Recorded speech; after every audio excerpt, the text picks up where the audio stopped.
If you're struggling to improve your speed and explosiveness, specifically stuff like acceleration sprint speed, vertical jump, and raw explosiveness, then we have to improve this one simple trait.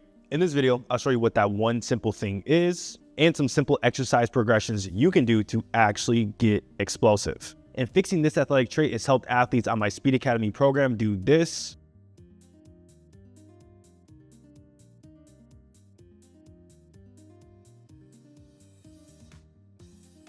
and this.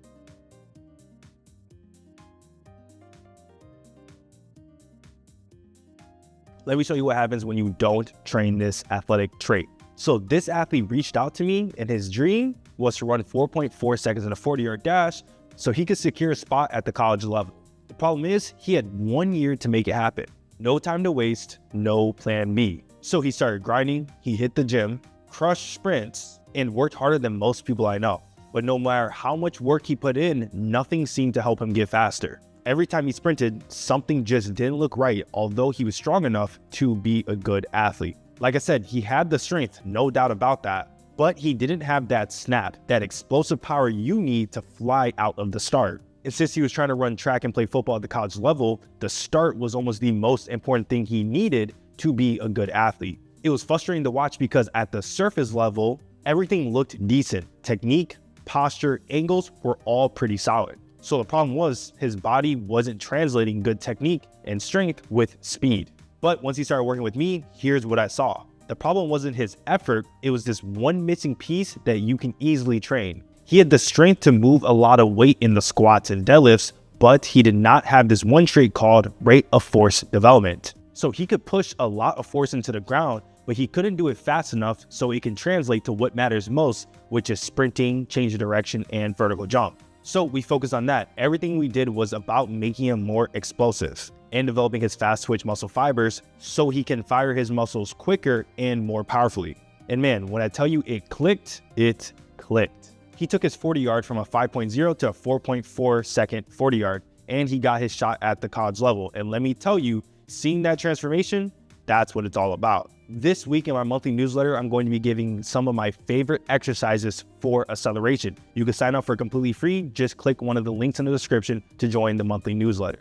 Now let's break down rate of force development. There are two types you need to get more explosive. Think of rate of force development as how quickly your muscles can produce force. The faster you can do it, the more explosive you'll be, whether it's sprinting, jumping, or anything else. And we can break down rate of force development into two simple phases. First type is early rate of force development. This is all about what happens in the first 0 to 100 milliseconds, like when the foot hits the ground in max velocity sprinting or 1 foot jumping. You need to be quick off the ground, and this type of rate of force development is what makes that happen.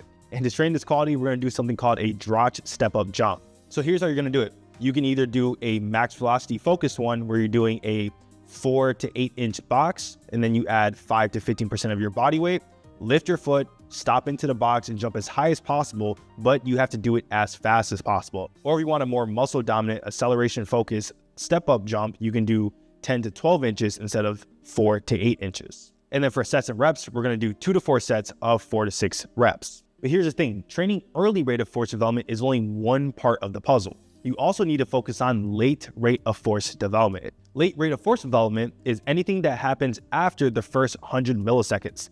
This is what you're going to need for movements like acceleration or that explosive first step. If you feel like your first step is slow or you can't generate that quick burst, but you're strong in the weight room, this is probably what you're missing.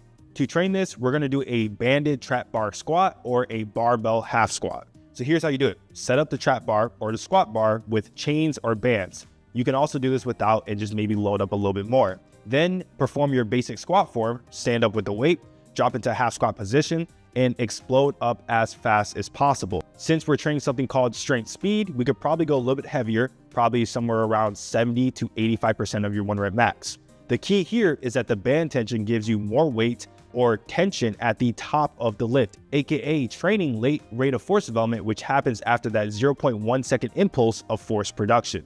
For reps and sets, you want to do 2 to 4 sets of 2 to 6 reps, trying to lift the weight as fast as possible with that band tension. If you can master both of these athletic qualities and pair it with good sprint mechanics, then you will see a massive difference. But if your acceleration mechanics are off, all this training won't get you where you want to go. So make sure you watch this video right here on how Kalen Walker runs so fast in acceleration, and I give you a full acceleration mechanics checklist in that video.